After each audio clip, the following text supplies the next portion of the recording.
Cuando alguien se establece en la perfección de la sabiduría de esta forma, las raíces de virtud ni crecen ni disminuyen, todos los fenómenos ni crecen ni disminuyen, y la naturaleza y la apariencia de la perfección de la sabiduría ni crece ni disminuye.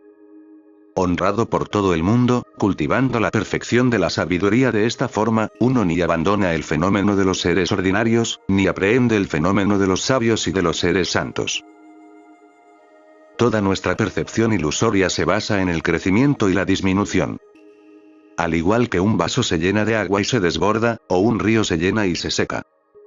Cuando ocurre la perfecta sabiduría, el vaso desaparece, entonces. ¿Qué se puede llenar y qué se puede quitar? Cuando desaparece el vaso que contiene el agua, lo único que queda es el agua y entonces somos uno con el agua. Y el agua siempre estuvo ahí. ¿Sabías que el agua es más antigua que nuestro mismo planeta? El agua pasa constantemente de estado líquido a gaseoso y de gaseoso a líquido y así es como se conserva por miles de años. Del mismo modo, la sabiduría también se asemeja al agua. En nuestra ignorancia la sabiduría está oculta en nosotros y despertando, la sabiduría que siempre estuvo dentro de nosotros se manifiesta, pero no podemos decir que hemos adquirido sabiduría. Es decir, que nuestra sabiduría ha aumentado, ha disminuido, aparece o desaparece. No podemos decir eso. Porque siempre estuvo ahí siempre. Y estoy hablando de la sabiduría, de la experiencia, de la iluminación. ¿Qué es la verdadera sabiduría? Ninguna otra sabiduría es tan pura y real que esta. Ahora mismo estás rodeado de la sabiduría, inhala sabiduría, ves sabiduría. Pero no hemos despertado aún a esa verdad. Cuando alguien se ilumina, ve todo de la misma naturaleza de la iluminación. Todo está ya en la verdad absoluta, porque nunca fue un lugar ni un no lugar. Tampoco es un conocimiento teórico o metafísico, sino que es la realidad tal y como es. Pero se nos hace difícil pensar que esto es así. Aunque hablemos mucho sobre la iluminación, e incluso cuando nosotros mismos afirmamos, el mundo no existe, es una ilusión, sin embargo, actuamos como si fuera todo lo contrario. Si el mundo es ilusorio, ¿qué sentido tiene querer escapar de él? ¿Qué sentido tiene incluso preocuparse por él? ¿Por qué no estar contento con este mundo ilusorio? Sin embargo, el mundo se torna nuestro enemigo y por eso nos gusta pensar que el mundo tiene que ser una ilusión, tiene que serlo. Pero tú eres parte del mundo. Este mismo mundo ilusorio te hace creer que es real, como también que es ilusorio, porque tu mente es parte del mundo y eres una creación del mundo y estás sujeto, encadenado al mundo. ¿No son acaso tus propios pensamientos, el mundo mismo? ¿O crees que son aparte? Pero nos gusta sentir que no somos partes de este mundo, sino del mundo espiritual, de cielo, de Dios. Es como decir, yo soy energía, no materia. ¿No es acaso la materia una forma burda de energía? El mundo espiritual no es diferente del mundo físico, pues forman parte de la misma energía, solo que en diferentes estados. Tal como el agua se evapora o se vuelve líquida, así nuestro ser habita en estados diferentes de existencia. Pero, sin embargo, nos apegamos a determinados estados, ahora mismo nos apegamos al estado burdo, que es la materia. Nuestra energía habito, o nuestro karma, nos ha traído nuevamente a este cuerpo físico, o eso es lo que hemos creído. Pues en ningún estado de existencia somos un ser real, sino que así parece serlo. Cuando los maestros hablan de la irrealidad del ser, no se refieren ni al cuerpo físico, ni a la mente, sino a la falta creencia de un yo. Al igual que observas un río fluir, y a veces pasan troncos de madera, a veces los peces saltan, las aguas cantan. Si permaneces siendo solo observador de los fenómenos, automáticamente te desidentificas. Pero es algo más complejo de lo que crees, porque cuando empleamos la palabra desidentificación, nos da a entender que el que observa es el ser real y lo observado es lo ajeno. Pero cuando ves tanto al observador como lo observado como irreales, entonces ¿qué queda? El conocimiento, la sabiduría. Y eso es lo que diferencia a un ser despierto de un dormido. Cuando ambos se vuelven irreales no puede haber discriminación. Diferencias. Solo son formas y formas apareciendo sin ningún sentido y propósito. Una combinación de formas y colores en constante flujo. Las diferentes formas y colores que aparecen, surgen debido a causas interdependientes. Los actos, las palabras, y nuestros pensamientos forman parte de ese mundo de formas y colores. Entonces, vemos como estos no son diferentes del mundo, sino que existen interrelacionadamente por la energía hábito. Con energía hábito se quiere decir cuando la energía toma un determinado patrón o vibración. Nuestros hábitos son comportamientos que hacemos repetidamente, tal y como un patrón programado. A eso se le conoce como energía hábito. La energía actuando en un determinado patrón, y ese determinado patrón es lo que determina toda nuestra vida. Nuestro karma positivo o negativo. Alguien vigilante de su cuerpo, palabras y pensamientos, observa este patrón inconsciente que ha cultivado durante incontables vidas y que solo ha llevado a estados de existencia cada vez más bajos. Aunque comprenda que no hay bajo, ni alto, ni feo, ni lindo, debe hacer discriminaciones para poder llegar a las personas y ayudarlas en su despertar. Pero en su realización, no observa diferencias algunas en ningún estado o reino de la existencia. Porque no permanece en ninguno de los reinos. Recordemos bien, la iluminación no es un lugar. Pero nuestra ilusión nos hace creer que debe ser algún lugar, porque nuestra limitada mente no puede concebir una dimensión más allá del espacio y del tiempo. Manjushri dijo, si el Buda estuviera morando en este mundo, entonces Budas tan numerosos como las arenas del Ganges, también estarían morando en sus mundos. ¿Por qué? Todos los Budas tienen la misma única apariencia, la inconcebible apariencia. La inconcebible apariencia no tiene ni nacimiento, ni muerte.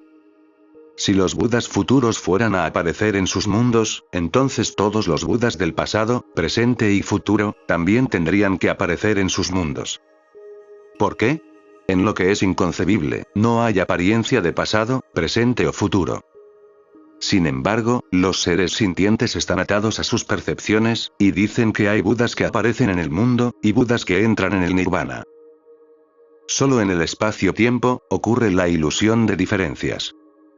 Por ejemplo, si viajo al pasado y me encuentro conmigo mismo.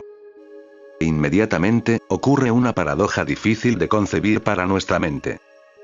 Porque si, por ejemplo, yo mato a mi yo del pasado, entonces, nunca hubiera existido mi yo del futuro, y nunca habría un yo del futuro que mate a mi yo del pasado.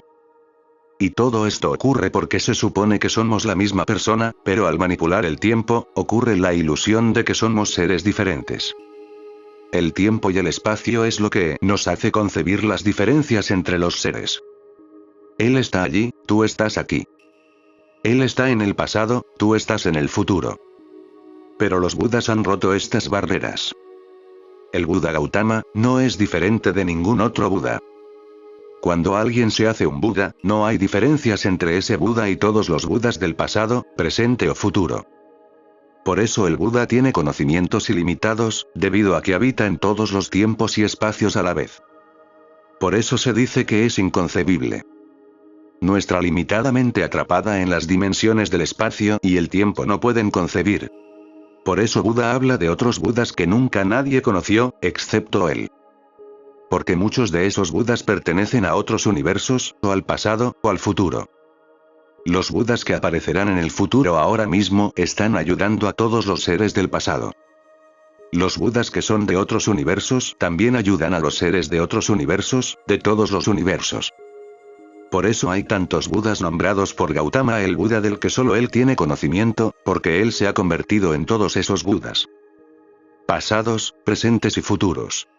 Y aunque no haya diferencias entre ningún Buda, aún así ellos rinden homenaje a todos los demás Budas para dar el ejemplo.